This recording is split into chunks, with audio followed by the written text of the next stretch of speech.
대통령 측에서 구사하고 있는 작전은 개뻔뻔 작전이에요. 더 이상 뻔뻔할 수 없는 개뻔뻔 작전. 응? 대면 조사를 어떻게든 안 받으려고 하죠. 네. 원래부터 할 생각이 없었어요. 원래부터. 말은 한다고 하고. 계속 한다고 하고 핑계를 계속 만드는 거죠. 특검이 날짜를 흘렸다. 그렇죠. 그러므로 특검이 공개적으로 사과를 하라. 그러니까. 청와대가 사과하지 않으면 너희들과 일정 조절도 안 하겠다. 이러고 나설 가능성도 있어요. 잔뜩 이상한 조건을 거는 거죠. 이번 작전은. 그래서 그 중에 하나라도 걸리면 안 한다고 하려고. 첫 번째가 이제 시간을 알려줬다는 거 아니에요. 응? 10일날 하던 9일날 하던 그게 무슨 거부의 사유가 돼요. 말도 안 되는 건데 어쨌든 어떻게든 안 하려고 합니다. 제가 보기에는 여론이 아주 나빠지면 할 수도 있어요. 계속 간을 보면. 다른 사람들은 다 공개로 하는데 왜 대통령이라는 자는 비공개로 해요? 비공개뿐만 아니라 나는 여러 가지 조건을 걸었을 거라고 봐요. 장소 문제, 네, 장소, 질문도 제약이 있었을 것 같고, 우리 박근혜 대통령께서 특검에 질문에 제대로 답할 리가 없고, 또 욱해가지고 말도 안 되는 소리를 해서 특검을 기쁘게 해줄 수 있잖아요. 가능한 최대한 이상한 조건을 걸 거라고 생각해요. 네, 그래서 이제 어떻게든 안 하려고 하는, 여론이 아주 나쁘지 않는 한 안 하는 전략으로 저는 갈 거라고 생각하고. 특검은 반드시 해야 되는 거고. 특검은 이제 꼭 해야지. 사실은 이재용 뇌물죄 적용해서 재청구할 때 지난번 기각된 사유가 뇌물 수뢰 자에 해당되는 박근혜 대통령, 그다음 최순실 조사를 못했다는 게 이유였잖아요. 이번에 또 재청구할 때 그게 들어가지 않으면 또 기각될 것 같으니까 이제 어떻게든 하려고 하겠죠. 네. 여하간 현재까지는 어떻게든 안 하려고 하는 전략. 그리고 또 하나는 이제 2월은 넘어갔단 말이죠. 그러면 막판에 대통령이 나가겠다고 할 수 있어요. 변론기를 또 잡아달라고. 대통령.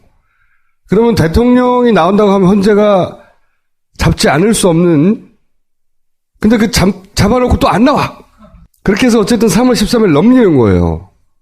그리고 그 사이에 황교안은 검사를 인사를 하는 거죠. 네. 검사 인사를 하는 게 어떤 영향을 이 특검에 미치는지는 잠시 후 나올 이분에게 여쭤보기로 하고, 그리고 황교안은 특검위원장 안 해주는 거죠.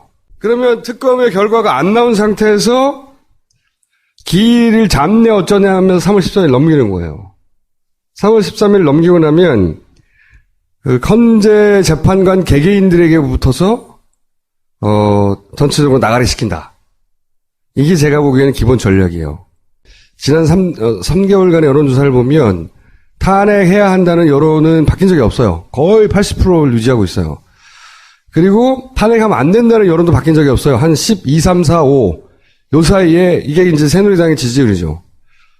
고스란히 있어. 여론은 변한 적이 없는데 이 새누리당이 자신감을 가지기 시작했어요. 왜냐하면 이런 개뻔 작전의 제로 단계가 반기문 주저앉히기였다고 난 보거든요. 반기문이 예를 들어서 바른정당에 갔으면 주도권이 그쪽으로 넘어왔을 거예요. 근데 주저앉혀야 되는 거야, 어떻게든 간에. 생각해보시면 새누리당이든 바른정당이든 서로 상대방이 소멸되길 원해. 그리고 자기들이 흡수해서 자기들이 보수의 본당이 되길 원해. 그런데 이제 새누리당이 훨씬 더 극악한 인물들이 모여있죠. 극악한 인물들이. 공작에 능하고. 그래서 제가 보기에는 탄핵은 야권의 힘과 함께 성공시켰는데 이 비박계가 2라운드에서 졌어. 반기문에게 어떤 전방위적인 압력이 가해졌는지는 모르겠으나 저는 새누리당의 승리라고 봅니다. 예. 반기문 주저앉히는 데는 총수도 좀 기여하지 않았어요? 저는 대선 후보로 주저앉기를 바랬지. 가족을 압박했을 가능성도 있어요. 흔히 쓰는 방법인데. 예. 그건 흔히 쓰는 방법이죠. 어쨌든 그 이후 무척 자신감이 상승했어요. 이들이. 예. 그래서 제가 보기엔 이걸 막는 방법은 하나밖에 없어요. 정치인들이 이거를 막을 수는 없어요. 지난 탄핵 때도 보면 정치인들의 의견이 다 갈리잖아. 자기 이해가 갈리고. 박근혜 최순실 이 세력은 광장에다가 자기 사람을 돈 줘서 막 메꾸고 있잖아요. 그러니까 돈으로는 절대 메울 수 없는 정도의 머릿수가 나가는 수밖에 없어. 실제로. 사람들한테 80%가 여전히 있다는 걸 헌재에도 보여주는 수밖에 없는 거고요. 네. 피곤하긴 한데 역사적으로 원래 어떤 권력도 그냥 죽은 법은 없어요. 네. 그래서 그 정도 각오는 해야 된다. 주말 정도는 피곤할. 피곤. 야당들도 이제 턴했잖아요. 네. 대선보다 탄핵이다. 그거 맞아요. 진짜. 왜냐면 얘네는 원천무효를 시켜버리려고 하고 있는 거니까, 지금. 지난 몇 달간 해온 이 모든 사람의 노력을 원천무효 시키려고 개번 작전을 쓰고 있잖아요. 예. 연기설. 이건 뭐냐면 이제, 헌재 판관 중에 한 2명 정도는 이미 넘어왔다, 기각적으로. 이런 설이야, 설. 법조계 발설인지 정치권 발설은 나온 지 벌써 한 일주일 이상 됐어요. 네. 언론사의 정보 보고도 올라오고 저도 들은 적이 있고 뭐 구체적 이름도 거론돼요. 누구누구가 어떻게 됐고 한 명은 완전히 넘어갔고 그다음에 한 명 또 넘어가서 세 번째를 뭐 지금 꼬시고 있다느니 3명만 넘어가면 되거든요. 그러니까 3월 13일 넘긴 다음에 3명이 되면 기각이 되는 거죠. 3월 13일 넘어간 이후에는 2명이어도 충분하죠. 그렇죠. 3월 13일만 넘기기 위해서는 무슨 수단과 방법을 가리지 않을 거라고 봐야 돼요. 예, 어떤 수단도 가리지 않을 거라고 봐야 되는데, 이거는 길을 다시 나가는 수밖에 없다. 예, 피곤하나. 굉장히 재밌는 사진이 나왔는데, 이분이 사진을 보냈어요.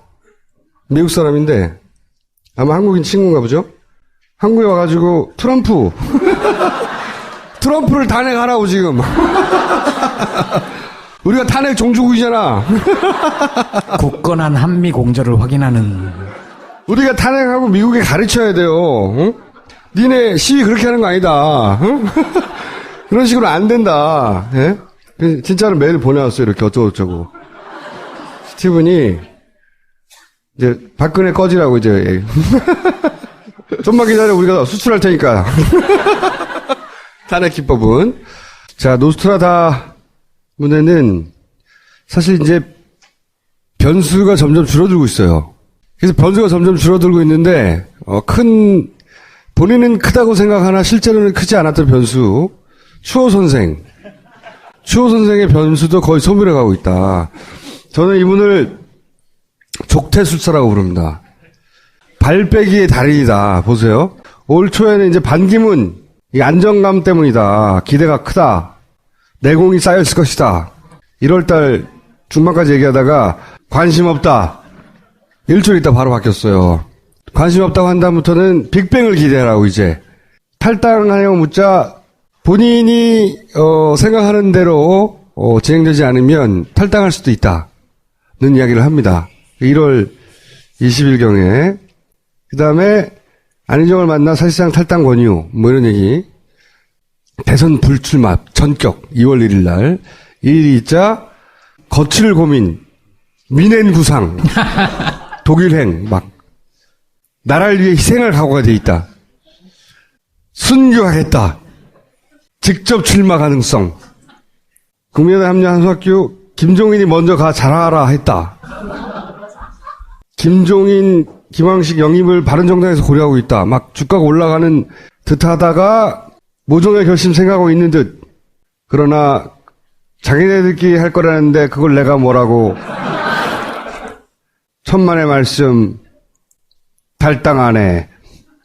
정규 개편 되겠나. 발을 빼기 시작한 거예요. 몇 번의 간을 보고 본인이 빅뱅을 기대하고 탈당을 하고 국외 결단을 하고 순교를 하겠다고 하다가 탈당 안 해. 이걸로 현재 저 인터뷰에는 그런 얘기도 있어요. 대선 출마 가능성을 묻자 나는 수동적인 사람이지 내가 능동적으로 나서서 뭘 해본 적이 없다. 뭐 이런 얘기도 했었어요. 발을 엄청 빨리 빼요. 퇴족. 저는 그래서 퇴족 술사다 거의. 퇴족을 순식간에 하면서 합류할 것이라고 하니까 손학규는 남의 당 사람이다. 안철수는 대통령감이 아니라 교육부 총리감이다. 아무나 막 찔러요. 응? 퇴족을 하면서 김종인 변수는 거의 사라져가고 있다. 현재 스코어. 그럼 남은 변수가 뭐냐? 새누리당과의 단일화, 바른정당. 그리고 원유철 새누리당이죠. 보수 단일화는 필요하다고 받았어요. 이거를. 바른정당의 주호영 빅텐트 가능성을 국민의당과 바른당의 묶음. 이쪽은 새누리당과의 보수 단일화. 그리고 김무성은 친박, 친문 다 빼고니까 역시 국민의당과의 연대 가능성.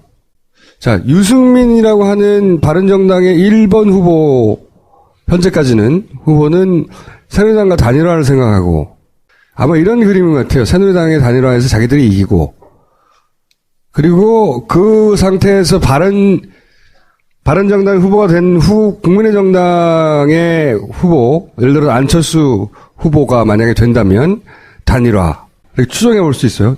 변수는 그 정도 남아있다. 현재 노스트라다무네가 할 일이 점점 줄어들고 있다. 근데 이건 전부 다 탄핵이 3월 13일 전후해서 인용될 걸 전제한 대선 플랜들이거든요. 저는 근데 새누리당이 만만하게 그렇게 손을 놓고 있을 거라고 전혀 생각하지 않습니다. 아마 국민의당이나 바른당은 조금 다르게 생각할지 모르겠는데 탄핵은 뭐 당연히 되는 거라고 생각하는지 모르겠으나 저는 그렇게 생각 안 해요. 저는. 사실은 탄핵이 되면 새누리당은 이제 소멸의 길로 가는 거거든요. 박근혜 대통령이 탄핵이 되고 박근혜 대통령의 정당인 새누리당은 그와 함께 정치적 책임을 져야 하는 것이고 소멸의 길로 가는 거예요. 그 길을 가만히 손 놓고 기다린다는 게 말이 되나요, 이게? 할 수 있는 모든 걸 다 해야지? 그러니까 헌재 재판관 8명이 다 알아서 해줄 거라고 그분이 양식이 있고 그분들이 상식이 있는데 그렇게만 바라보기엔 너무 의중하다. 그렇게 안 됐을 경우에 저는 그렇게 생각합니다.